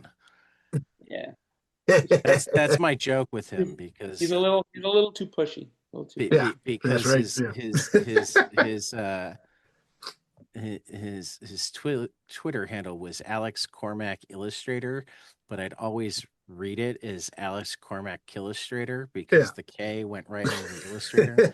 So for a while, he even changed his name to say Alex Cormack Killustrator, but Should still say Killustrator, doesn't it? I don't know. probably on Twitter. But I don't Yeah. spend time on Twitter. I know you haven't done that on Blue Sky yet. Yeah. Well, give me 5 minutes. I'll get out. After all this, I'll switch it up. I mean, it should All at right. least be like that in the month of October in any given year. Right. So Neil, what was your thing? 'Cause I So, got Jeff Darrow over here. so I'm like all over the Wait a place minute, with like, Jeff Darrow's over there? Can Oh I no, book him? the I'm yeah. joking. Here he I thought is. you meant that like Yeah, Jeff Neil. Darrow's just been sitting off screen this whole He's time. he's Let me over shut this there. He's just down because doing I gotta go another have a drink with thing. Jeff Darrow. Yeah. Um, We're roommates, you know. so I look, I obviously read a lot of superhero stuff, and I read a lot of the stuff that everyone else is reading, right? Like, but I also read a lot of like one person cartoonist books, like series and graphic novels by the person who's writing it, right? And so there's four that I really like that I don't know if people are reading them because some of them are out of print and some of them have been This is the around for a stuff I while. love. Yeah, so Castle Waiting by Linda Medley is one of my favorites. I have it downstairs on my list or my stack of things that hasn't been read but needs to Um, be. it's not my like. By the way, if you read Castle Waiting and then read Medieval, you'll be like, wait, this guy likes this. That like it's very different. No, that I like that even more. I mean, Alex and I have had long talks. I mean, I think the first time we were on, we traded back and forth various stuff that we just liked for the art for like half an hour at the end of the episode. Yeah, That's where the probably, yeah. conversation, Yeah, this and is where the question came from. and so yeah, so that and that's like what drew me into some of this stuff, right? Like Linda's stuff I liked because I liked her art, right?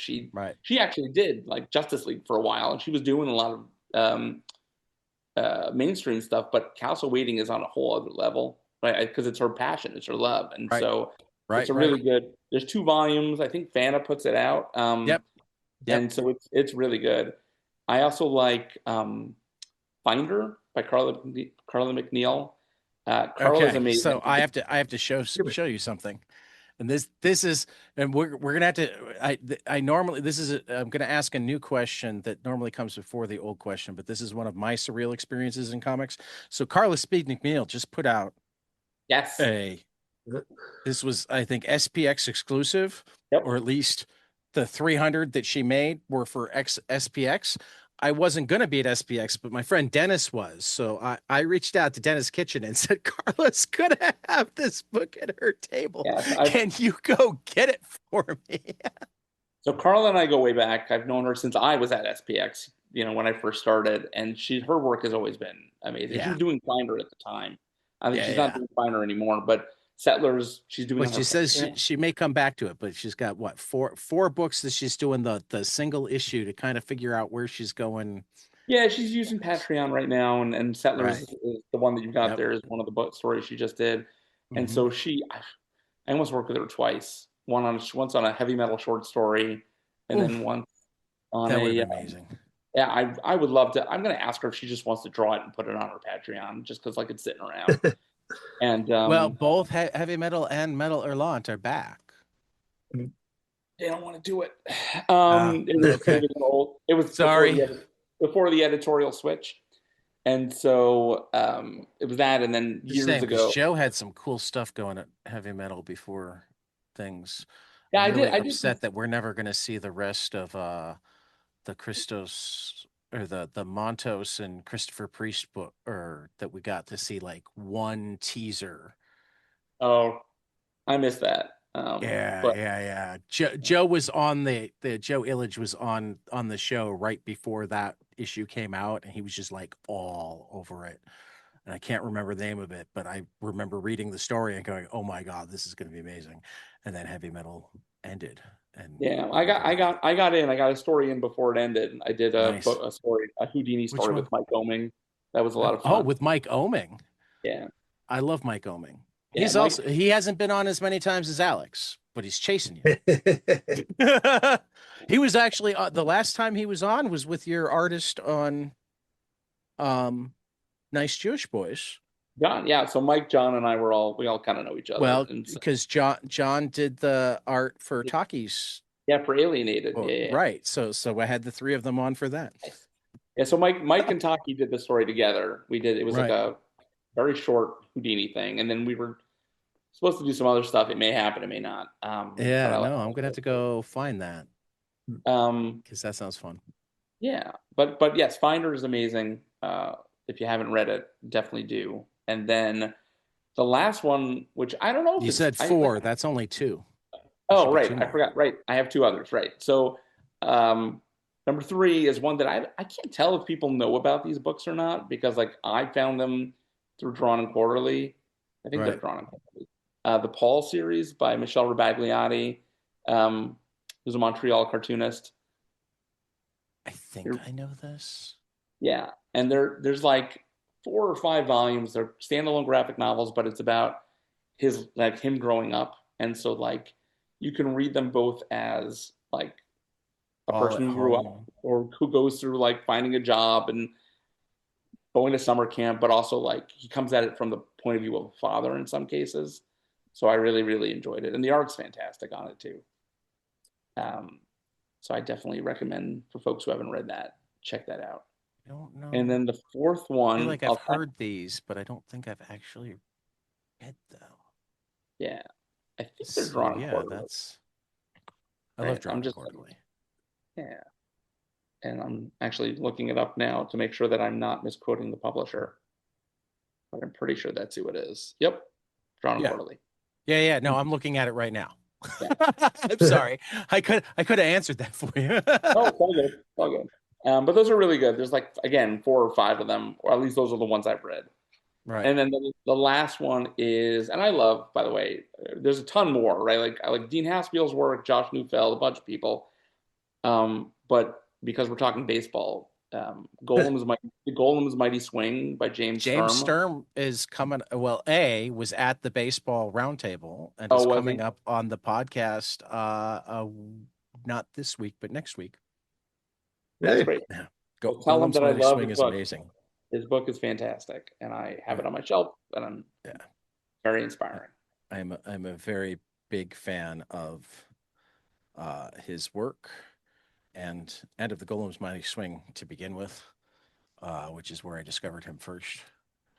But he's also he was involved in founding what cartoon studies. Yeah. So CCS. so Yeah. like there's a whole generation of cartoonists that like came up under him. Oh yeah. Um, yeah, I'm really looking forward to talking to him. You can tell him that I loved his book, I can do that. Um, and he should read and ours.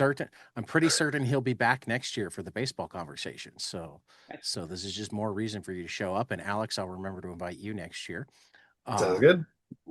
I'm gonna ask that just because like that Carly Speed McNeil, one of the questions I've been asking recently, there's another one that I keep meaning to make more common is I've been at this podcast for a little bit more than 4 years now, and I feel like my life has entered the twilight zone.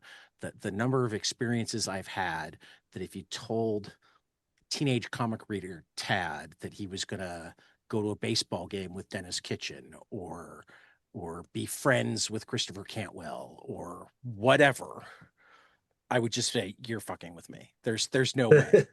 There's no way that will happen in my life. And yet they have, just because I'm a podcaster. And the more I talk to people in comics, the more I realize that this living in this surreal world is not a unique experience to me. Like everybody I talk to has some story that never would have happened if they hadn't had the guts to be part of the comics world, that just makes them go, I can't believe that.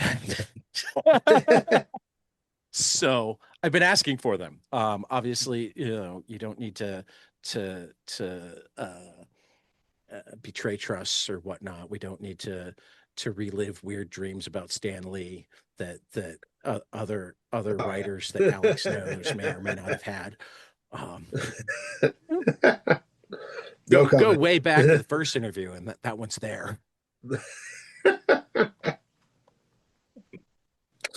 Oh well, that's an old long story. That I'll leave it at that. Well, like I said, they can listen to it on 22 panels. Exactly. Yeah. I think it's with great power number one, maybe number two. We know that's right. Christopher Sabella was before you guys, so it's with great power number two. So, any surreal experiences where you're out Yeah. doing something where you like almost have to pinch yourself because it's like So it's weird because like I'll tell you, there's no like comic books is it's not like you don't get into comic books for the money or the fame, right? Like you nope, don't do this right because you're like, yeah, I'm gonna be super famous or make a ton. Like there are people who do like who are well comic book famous or whatever, but like um you do this because you're passionate about it, and so we're all fans at heart. Like we're all fans of the medium, we're fans of the industry, and so like there are moments of just like pure fandom where you're just like, especially as a creator, right? Like the first time you get a box of comps with your name on it, like with your book name on the front cover of a book, or you walk into a comic book store and you see like your book, right, your comic, like that's a surreal moment, right? Being at a convention right, for the first time and signing for a fan, that's a surreal thing because I used to right, be on the other side, still am Yeah. sometimes on the other side. right, But I've had a bunch of, and I tell people like I clearly love to talk, right? And so I tell people all the time that there's like four key moments where it like hit me where I was just like, I'm still a fan, but I'm also like not just a fan anymore, and it's weird right. that like this is my life. And so um, the first one I tell people is I did a book called Brownsville. It was one of my first graphic novels. It's about the Jewish mafia in the 1930s, and I did it with my friend Jake Allen, and it was my first book. Right, it came out in 2006, and I sold it at SPX. I sold it at the very first New York Comic Con. We were like the first booth you saw when you came in, and I was promoting it in New York City at the Jewish Community Center in New York City in on the Upper West Side at some like Hanukkah Jewish Comic Con thing that they put together, where they had Jordan Gorfinkel, who was like the editor of Batman at the time, come and speak, and he's the guy who came up with Batman No Man's Land, and they had all these like Jewish creators come in, and the big keynote speaker was Joe Kubert, legendary Joe Kubert. And so they had me and one other like indie creator in the lobby doing like sketches for people because I can draw a little bit and like doing Better sketches. than And Tom King, I hope. I, You I, seen any Tom's covers? I love you, Tom. I love you, Tom. And I so love Tom too. That's why I can give him a hard time. so we're He's in the he's lobby. been on he's been on almost as many times as Alex. Nice. And so we're in the lobby and we're signing, we're doing sketches, but we're also like promoting our like indie comics. And I had Right. an ash can that Jake and I had put together for Brownsville before it had come out. And I see out of the corner of my eye Joe Kubert walk into the Jewish Community Center because he's very recognizable. And he Right. came and walked up to the two of us. Me, I don't even remember who the other guy was that I was with. And he kind of looked at the other guy and then looked at me and picked up the ash can and was like, "Oh, this is really interesting. I'm actually doing a book a lot like this right now too. And the book he was doing was called Jew Gangster. Right.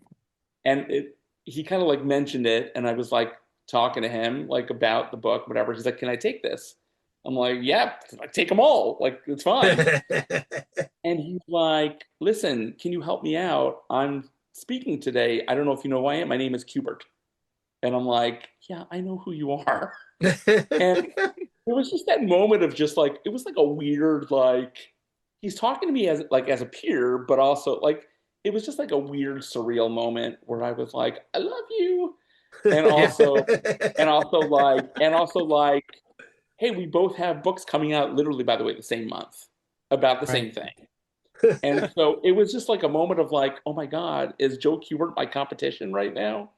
But also like, it's cool that we both have like Jewish mafia books coming out at the same. Well, I mean that's like James Stern pointed out that Golem's Mighty Swing was up for an Eisner, but it lost to Will Eisner, so he's not really upset about it. Right. Fair, fair. Then the second, so that was the first one. The second one was I did a book called 90 Candles. I won a Xeric grant for it. So I don't know if everyone knows what the Xeric grant is, but one of the Vaguely. Ninja Turtles. What? Vaguely. Yeah, so Peter Laird of the Ninja Turtles basically put up a bunch of money to fund publishers, people to publish their own books. And you had to apply for it. And so I was just kind of getting into comics, and a bunch of guys in Brooklyn basically said, "Hey Neil, you should apply."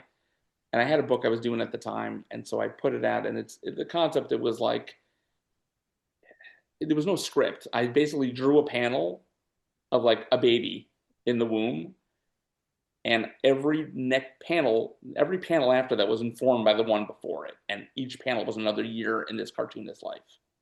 Okay. And I won this grant for it, and it came out. People seemed to like it, whatever. I went to a convention, and Darwin Cook was signing uh, Parker, the first Parker book at the convention. Sure. And so I love Darwin's work. Beautiful artwork, amazing storyteller. And so I was like, I don't normally stand online at conventions to get things signed, but I'm like, I'm going to buy this book and get it signed. And I happen to have a copy of 90 Candles with me. And so waited for about 40 minutes, got up to Darwin, bought the book, told him how much I liked his work. And he started like sketching in this book. And I was like, listen, I want to give you this book. And I gave him like the quick like balloon pitch for it. Like, this is what 90 Candles is. And I told him, and he stopped sketching, took the book, and read the book while I was standing there. And it's a fast read. It's 90 panels, right? And so he literally read the entire book as we were sitting here. And he stops and he looks at me. He goes, I got to tell you, man, this is probably the best concept for a book I've ever read. And like that, like blew my mind, right? Like as a creator, as a fan, like there was just that, it was like, all right, I'm done. I can leave the convention now. So those two moments were really kind of like, those were surreal moments. Okay. Detective me is starting to go, but Alex, share a moment. A surreal moment, huh? Uh, The fact that I get to do this for a job is surreal. The for me, it's probably the most real moment was when I quit my old day job and decided to do this for full time. And just the idea that it was like the day after that, like I it was my last day at my old job, and and I came home. My wife had like a couple friends over, and we had like a little mini party. It was great and all that. Then it was the next day, and I was like, now it's not like you have nowhere to go. You don't have to like. It's not like you get in the car and go anywhere. You have to. It's not like back at school. Like you had to go to school, or you had to go to classes, or you had to go to work. Like it was just like now it's all on you. Like, and that I remember that being very like, oh, okay, let's if we're gonna do this, we're gonna do this. So and I remember that being very surreal. But that's not much of a fun story. So It Uh, is a fun story, but but to it's a kind of go different along story. with Neil's story, I remember one time I met Drew Struzan. He was signing at Eighth uh, grade, yeah.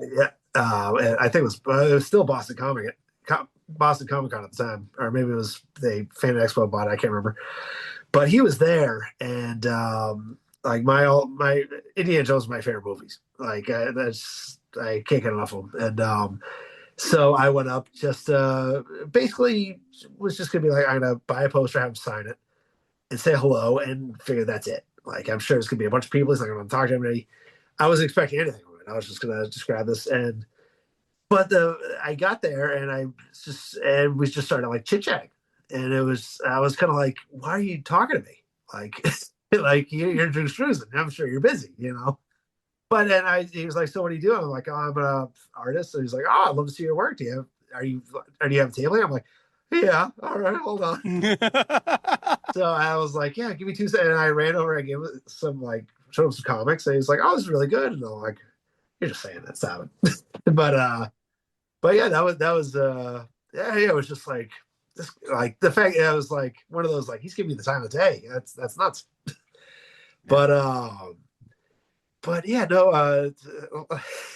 trying to think of any yeah, just it's a weird business. A weird business. It's a Yep. It is. weird business. Yeah. It is. And we're all actually human, is what I have to keep reminding myself. I mean, I, I think it has to do with the fact that um like after novelists, comics people are the people who can be famous, have a famous name at least in their crowd without being at all recognizable in public. Yeah. Yeah. Jim Probably Lee can even still more go to the than supermarket novelists and buy because dinner, it's you not know? as common for there to be like an author picture at the back of the comic book as there is at the back of your novel. Right. Um, like I mean, going back to Tom King, he once said, "I'm comics famous. I was at the park once, and somebody recognized me. I'm like, can you come home with me so my mother-in-law will believe that I'm Yeah. famous?" um, And then there are those of us who don't even get that, right? Like there's those of right. us who put out That books was and after he'd made his appearance on, I forget, was he on Conan for Batman? right. Yeah. um, but also like comics is enough of a niche enough world that the people who love it, the people who get it as a medium, not just superheroes, not just pop culture collecting phenomena, whatever. Um, I think we're wired a little bit differently and we attract each other. And I think you'll if you ask that question to a lot of folks in comics, I think the variations on the theme will be, it's surreal when I saw my name on the shelf or name on the Right. book or when Yeah. I got my first or when I did my first this, right? Like that's like a big thing, right? Like number one, there's an aspect of just like I made something and it's out in the world for other Right. people to consume. But Right. there's also like my kids always not my kids necessarily, but more other people. Like people will hand me a comic book and I will roll it up sometimes, right? Or I'll like put it in my pocket and they'll be like, "Whoa!" And I'm like, they're disposable to me at this point, right? Like Right. if this idiot can make a comic and put it out on the shelf, then like what worth do they have, right? And Yeah. so there's that aspect of like it's a little insecure, whatever. So that's like the one theme. The other theme will be like it's surreal that I'm in an industry or in social environments or talking with people whose work I love, Yep. right? Whose work Yep. I admire, and they like my work too. Right. Like when I send out medieval to people in the industry, like writers who you'll know, right, or artists that you'll know, and we get back like, dude, this was Yeah. awesome, or like I really Right. enjoyed it. Like there's that moment of just like, you did, you liked Right. it, like, and and then the other one is, yeah, like when you come face to face with somebody who's a stranger, who's had a reaction to your work, right? Like I mentioned that book 90 Candles, right, that I did, which is like Right. it's I mean, a lot of my work is emotional, right? But I had somebody who I had just met at a convention, bought the comic, and then came back to me like 24 hours later and it was like, "You're an asshole." And I'm like, "Why?" And she's like, "You made me cry at a convention. Like I read this, like I read this and I started bawling." And I was Right. like, "Well, like I'm done. Like my job is done." But like, so like that's a huge surreal thing. Like Alex and I just signed at New York Comic Con with Comixology, and I had people come up to me like for the signing who are like either like, "I love your work. Can you sign this other work I brought?" Yeah. Or "Book sounds cool." Like those reactions, like I don't get that in my, like I have a day job, right? I have a day job. I'm a UX designer at a bank. I go to the bank and people are like, "Do this," and I do it, and that, and like either You're they're not like, "Yeah, like, I'm Neil Kleid. Talk to me nicer. right," but it's like Right. you don't get that. Like my wife is, runs a nursing home. Like she doesn't Right. get like that. Like she doesn't No, I know. go to a I place ran a where people nursing are home for like, a while too. I feel for her. "Yeah, no." I mean, Such a job. but like that's a This is why I surreal. can't watch football, by the way, Neil. I Oh, ran because dementia units. yeah, you're not wrong. By the way, Neil, And I also and had I was an somebody in 85 Bears fan, and so many of them have dementia now that it's not even funny. The ones that are still alive. I mean, go Lions. No, Neil, I also had somebody at a convention call me an asshole for yeah.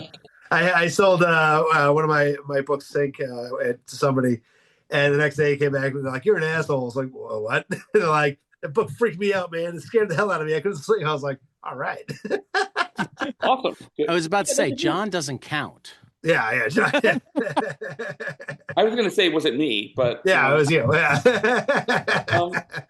but that's the thing. It's surreal that we get to create things that make people feel something, right? Yeah. That make All right. people react a certain way, and hopefully react the way we want them to react, right? Because like this is how I felt writing it. This is how I felt drawing. When people, we've been on, a couple of these interviews where people are like, "Man, that was fucked up. Like that was disgusting," and I'm like, "Done. Yep. Our job is done, right?" And so that's like a surreal thing to be able to put something out into the world that was either in here or for Alex here, right? And like be able to like We're not a that video was a Yeah, I was podcast, gonna Alex. It's say. okay. oh, we're not sorry, in my head or in Alex's hands. And so Oh, see, I thought you were making a difference. no, no, no. I The meant family show. It's a family show. It's, yes. I made a gesture that was not quite hands. But the point is that like we put something out in the world that comes from us, and when we get something back in return, right? Like you can get like an Amazon review or a review on Goodreads or any of these reviews or whatever, and that's fun and everything. But like when somebody comes up to you at a convention Yeah. or on the street or wherever who has interacted with your work and basically is like, "I read your work and it made me feel X," right? Right. Even if it's like you're an asshole or I hated it, right? That's yeah, something, right? yeah. So I have to share the quick autistic rabbit hole I went down when you told your Darwin Cook story, because I had to make certain that there was no idea stealing, and Beto started Julio's Day in 2001, so he started before you, and it was pages rather than single panels. So it was also a little bit different. And he didn't work with Darwin until like 2013. So it's less likely that Darwin would have told him, because I'm pretty certain Beto told me that he and Darwin met for that project.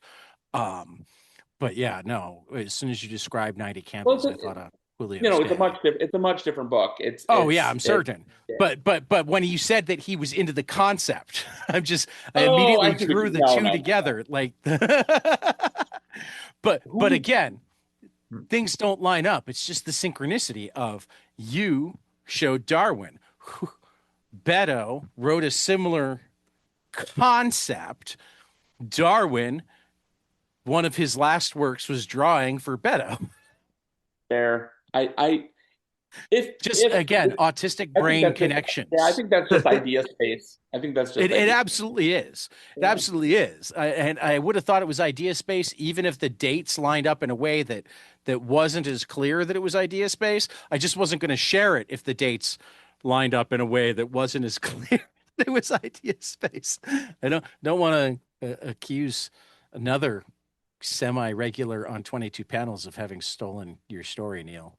Better's been Well, times. I You I gotta think come his more story times. came out before mine. Did. It started before yours. It started Yeah. before yours. It ended after yours because that's just the way it works in Love and Rockets sometimes. And it was originally published in the main magazine. Right. So I'll tell you why I definitely know I didn't steal his because I don't think I knew who he was Yeah. before I did 90 Yeah. Candles. Well, Yeah. and I wasn't accusing you of stealing either Yeah. No, no, no. because, again, you were I'm just, talking panels. yeah. I'm I'm just saying, always like, fascinated by craft type stuff. Ray Fox has done a couple of um, books where, like, and I haven't finished reading it, but there's one where every page is a 9 panel page and each panel is a different story. oh, that's funny. That's cool. And Ugh. panels go and you go through people's lives. So like some of them end earlier than others, that sort of thing. Um, Speaking yeah, of speaking of I things love that we stuff with love, craft. speaking of things that we love in craft, and I'll maybe because I know we got to wrap up soon.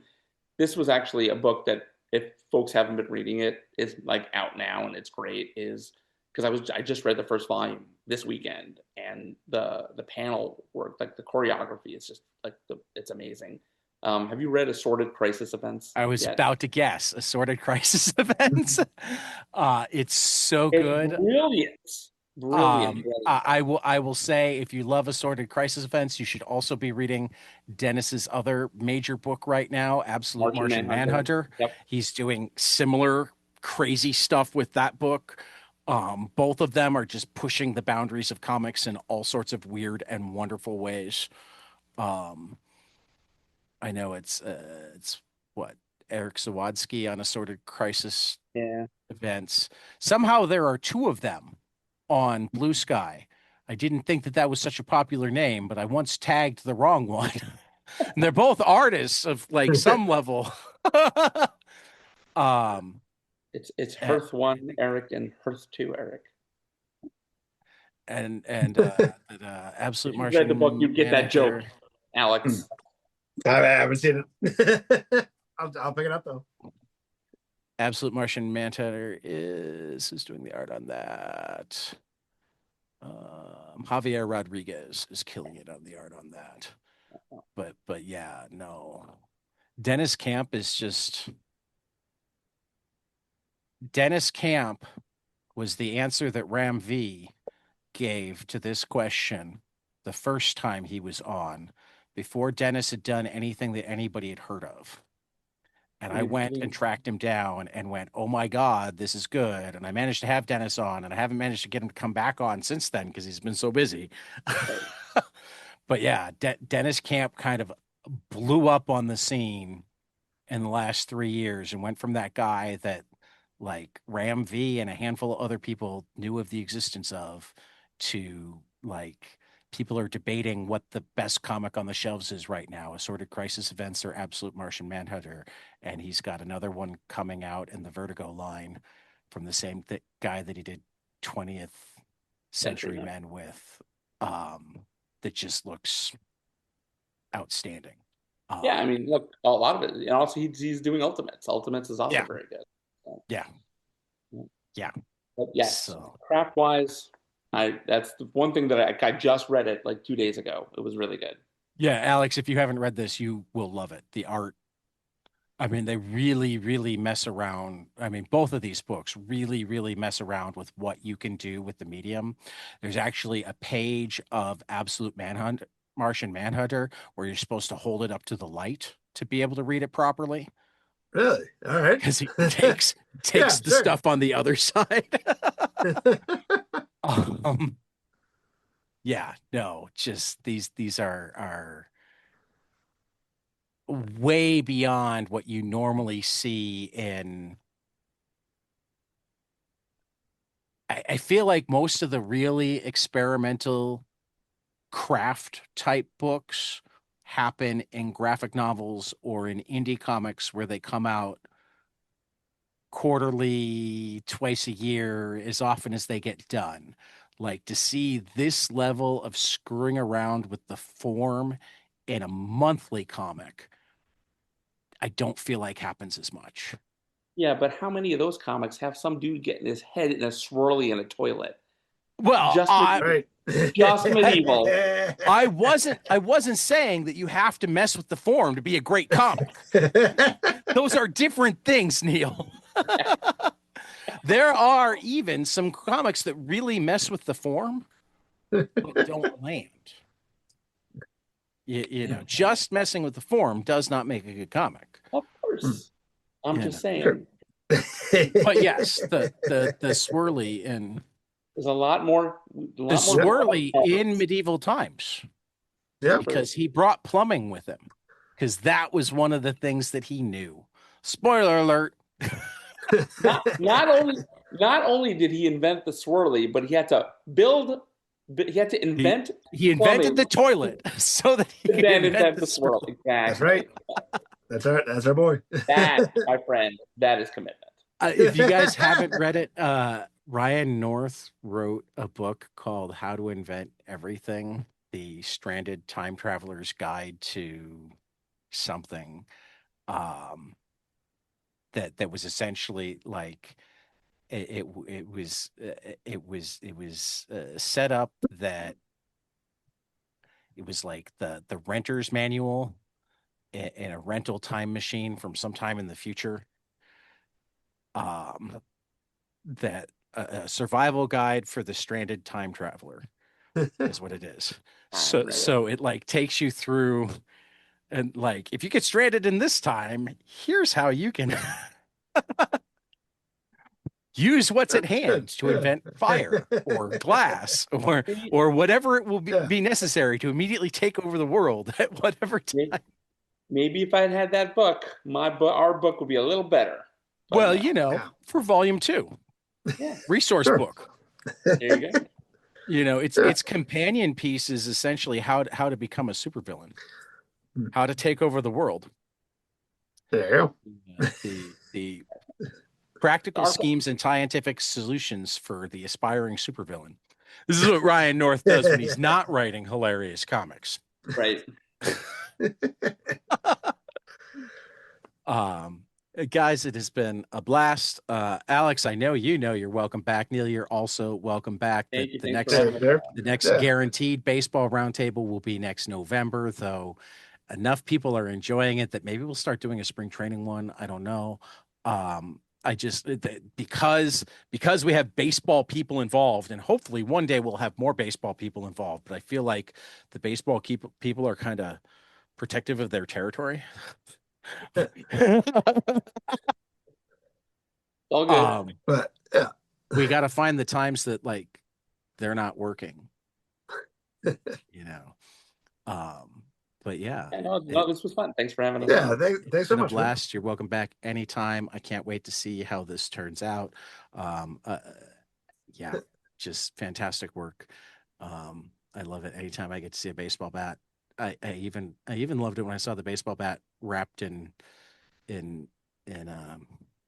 barbed wire, but it wasn't as cool because there wasn't any like scene where he's actually hitting a ball with it.